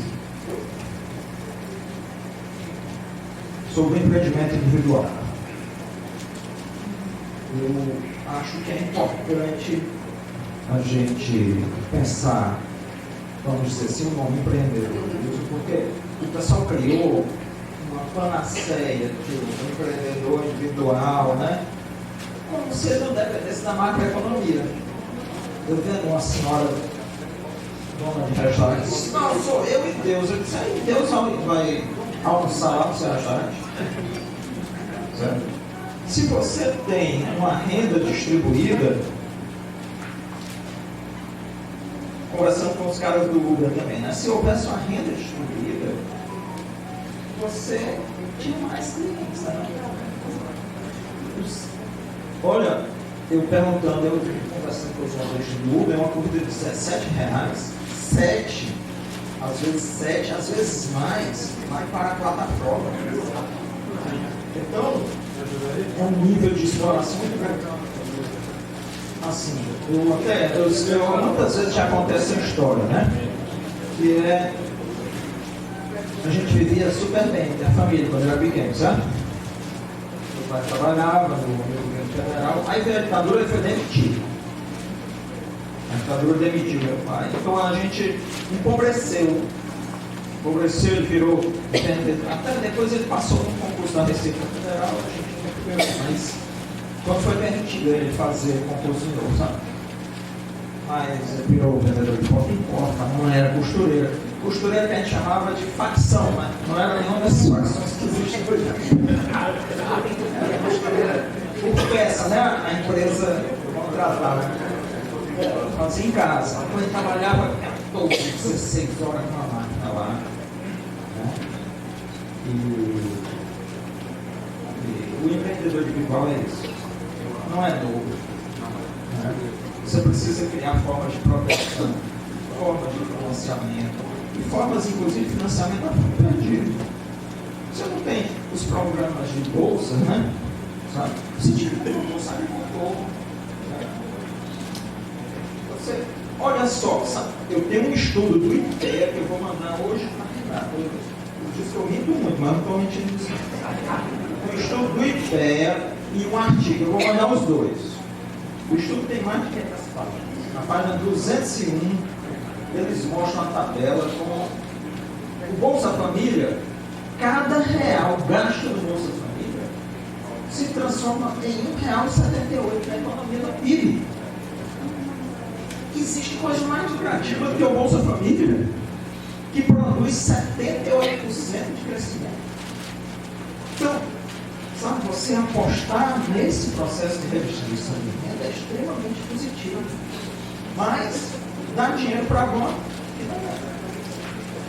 Dá dinheiro para agora que não é. Entende? O bem.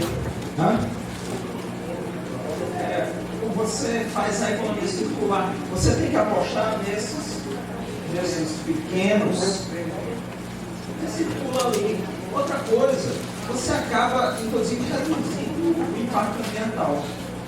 Porque a gente compra aqui em Fortaleza frango que vem do Paraná ou de Santa Catarina. E olha só, é caminhão no óleo disso, um ar-condicionado gigante, uma geladeira gigante, indo na estrada, soltando fumaça para trazer o frango. Isso não é sustentável. Não é sustentável ambientalmente, certo?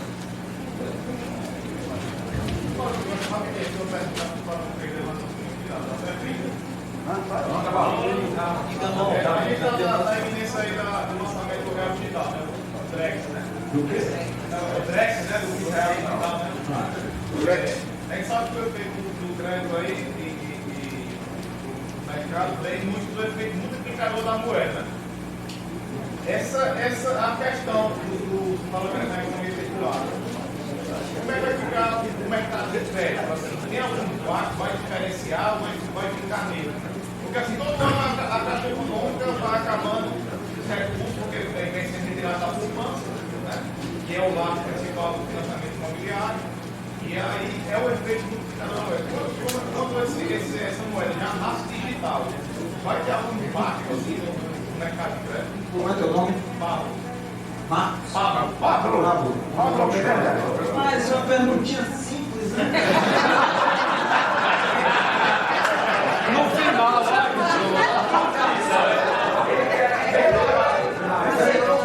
Assim, não, só para não perder o raciocínio.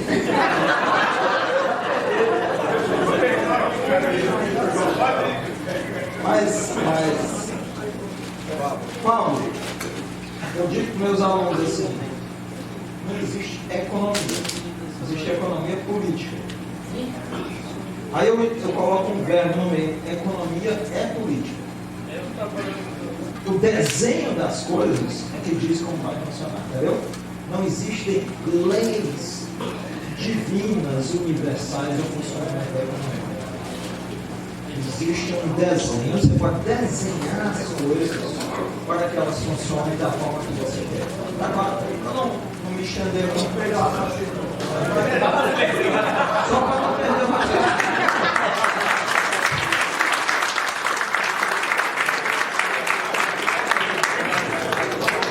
Obrigado, professor Fábio, pela brilhante palestra.